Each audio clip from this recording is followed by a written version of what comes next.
नमस्कार। अपना देश में आपका स्वागत है। दोस्तों, क्या आप कर्म फल में विश्वास रखते हैं? यदि आपका उत्तर हाँ है, तब आपकी जो बात है, जो आपका विचार है कर्म फल के बारे में, आपको मेरी बात सुनने के बाद में बल मिलेगा कि हाँ, वाकई में कर्म फल जैसी कोई चीज़ एग्जिस्ट करती है। और यदि आपका उत्तर ना है, यानी कि आप यदि कर्म फल में विश्वास नहीं करते, तो आपका विश्वास इस बात पर जम जाएगा। क्योंकि ये मैंने एक बार नहीं, कई बार देखा है कि कर्म फल जैसी चीज़ एग्जिस्ट करती है। आप जो करते हैं उसका फल आपको मिलता ज़रूर है। अब मैं आपको एक छोटी सी कहानी बताता हूँ। हालांकि ये मुझसे बहुत क्लोजली जुड़ी हुई कहानी है, मैंने ये अपनी आंखों से देखा है, परंतु मैं आपको फिर भी इसको एक फिक्शनल रूप में सुना रहा हूँ। आप इसको ऐसा समझिएगा कि एक कंपनी थी जहाँ पर कुछ लोग काम करते थे। वहाँ पर एक व्यक्ति था जो बड़ा ईमानदारी से कंपनी के साथ में फेथफुल रहते हुए काम कर रहा था। कंपनी को कुछ लगा होगा, कंपनी के अपने कुछ विचार रहे होंगे। उन्होंने उसी डिपार्टमेंट में, जैसे आपने धुरंधर मूवी में देखा है ना कि एक बंदा प्लांट किया गया, तो इस तरीके से एक बंदे को उस डिपार्टमेंट में प्लांट किया गया जहाँ पर वो ईमानदार बंदा काम करता था। कंपनी को लगता था कि ये बंदा ईमानदार नहीं है, जबकि वो एक्चुअल में ईमानदार था।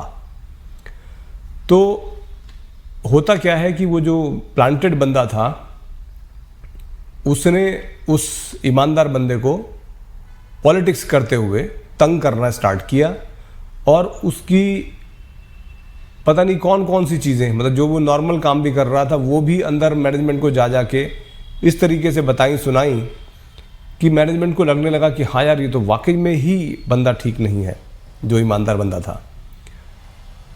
और जो प्लांटेड बंदा था वो उनकी नज़रों में चढ़ता गया, और एक्चुअल में वो प्लांटेड बंदा उनको बेवकूफ़ बना रहा था, बनाता रहा। उनसे उस बंदे ने अपनी सैलरी इंक्रीमेंट्स अच्छे किए, उनसे काफ़ी सारे अनड्यू एडवांटेजेस लिए, मतलब उनसे एक घर सस्ते पैसों में ले लिया, अपनी पत्नी को जॉब दिलवा दी उनकी किसी और ऑर्गेनाइजेशन में जो मैनेजमेंट था उस कंपनी का। इस तरीके से करते हुए जो ईमानदार बंदा था, उसका वहाँ पर जॉब करना भारी हो गया, मुश्किल हो गया। और at the end of the day company ने उसको उस कंपनी से चलता कर दिया, यानी कि बाहर निकाल दिया। और कोई रीज़न भी उसको वो नहीं बता पाए कि उसको क्यों निकाला जा रहा है, बट उसको जॉब से निकाल दिया गया और वो व्यक्ति बेरोज़गार हो गया। ठीक है, अब आप समझिएगा, जब वो बेरोज़गार हो गया तो उसके मन से जो आह निकली, उसकी जो बद्दुआएं भी होती हैं और कर्मफल भी होता है। अब इन दोनों चीज़ों को आप रिलेट कीजिएगा। होता क्या है कि वो बंदा, वहाँ से जॉब उसकी छूट जाती है, वो आगे किसी दूसरी कंपनी को ज्वाइन कर लेता है और अपना वो आगे बढ़ जाता है जीवन में, थोड़े टाइम बेरोजगार रहने के बाद में। बट जो ये प्लांटेड बंदा था, अब ये उस डिपार्टमेंट का हेड बन जाता है, और हेड बनने के बाद में ये वहाँ पर जितना भ्रष्टाचार कर सकता था उससे ज़्यादा भ्रष्टाचार करता है। और एक चीज़ उसके चरित्र में शुरुआत से थी कि वो शराबी था, एक नंबर का शराबी था। यानी कि इतना बड़ा शराबी था कि दिन में भी शराब पिया करता था, रात में तो पीता ही था, दिन में भी शराब पीता था। तो जब उसका एक छत्र राज्य चलने लगा उस कंपनी में और पूरा उसकी तूती बोलती थी वहाँ पर उस कंपनी के अंदर में, तो उसने, जैसा मैंने बताया, बहुत सारा भ्रष्टाचार किया, कंपनी से बहुत सारे अनड्यू फेवर्स लिए, अपनी पत्नी की जॉब लगवा दी। बट जब कर्म फल भुगतने का समय आया तो देखिए चीज़ें किस तरीके से पलटनी शुरू होती हैं। क्योंकि शराब का सेवन बहुत ज़्यादा करते थे साहब, तो उनका लिवर खराब हो गया। लिवर खराब होने से क्या हुआ कि उनके चेहरे पर कुछ पैचेस, वाइट पैचेस टाइप के आने लग गए, और वो किसी को सच में मुंह दिखाने लायक नहीं रहे। आपने सुना होगा ना कि आदमी मुंह दिखाने लायक नहीं रहा। उनके फेस पर भगवान ने इस तरीके से आकृति बना दी कि वो सच में किसी को फेस करने की स्थिति में नहीं रह गया था बंदा।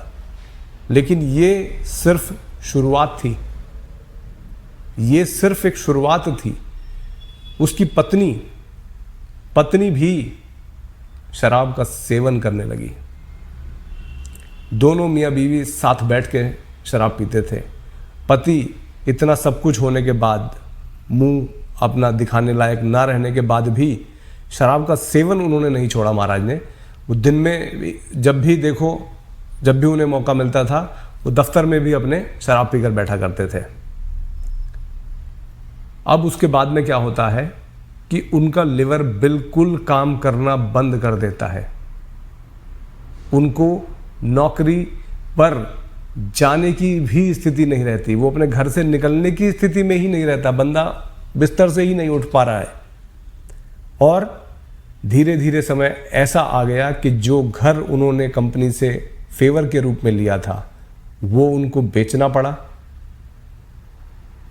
पत्नी की ही कमाई पर वो आश्रित हो गए, क्योंकि कंपनी, अगर आप काम नहीं करेंगे तो कंपनी कैसे आपको जो है पैसा देगी। 1-2 महीना उन्होंने उसको सैलरी दी, बट उसके बाद में उन्होंने उससे पल्ला झाड़ लिया। और जो वो बंदा ईमानदार था, जिसको आप कहानी में पीछे छोड़ आए हैं, उस व्यक्ति को कंपनी ने फिर अप्रोच किया कि आप कंपनी को रिजॉइन कर लीजिए, क्योंकि अब हमें आपकी ज़रूरत है। अब शायद उनको उस पहले बंदे की ज़रूरत और वैल्यू समझ में आई कि एक्चुअल में उनको चूना लगाने वाला व्यक्ति ये प्लांटेड बंदा था, जो पहला बंदा था वो नहीं। तो जिसने अच्छे कर्म किए थे उसको वापस बुलाया गया। हालांकि उसने वापस ज्वाइन नहीं किया, लेकिन उसको वापस बुलाया गया। और जो व्यक्ति दुष्ट था, उसका भगवान ने उसको कर्मफल इसी जन्म में दे दिया, इसी दुनिया में। ये मेरी आंखों देखी कहानी है। तो जब भी आप कुछ काम करें अपने जीवन में, अच्छा या बुरा, सोच समझ कर करें कि वो आपके सामने आएगा ज़रूर। ये दुनिया गोल है, लोग कहते हैं ना, तो दुनिया गोल है। तो जो आप आज बो रहे हैं वो कल आपको काटना भी है, ये सोच कर ही बोइएगा। कहते नहीं है कि बोया बीज बबूल का, तो मतलब कुछ होता है ना उस तरीके का। तो आप अपने कर्म करते समय ये ध्यान रखें कि जो आप कर रहे हैं वो आपके सामने अवश्य आने वाला है।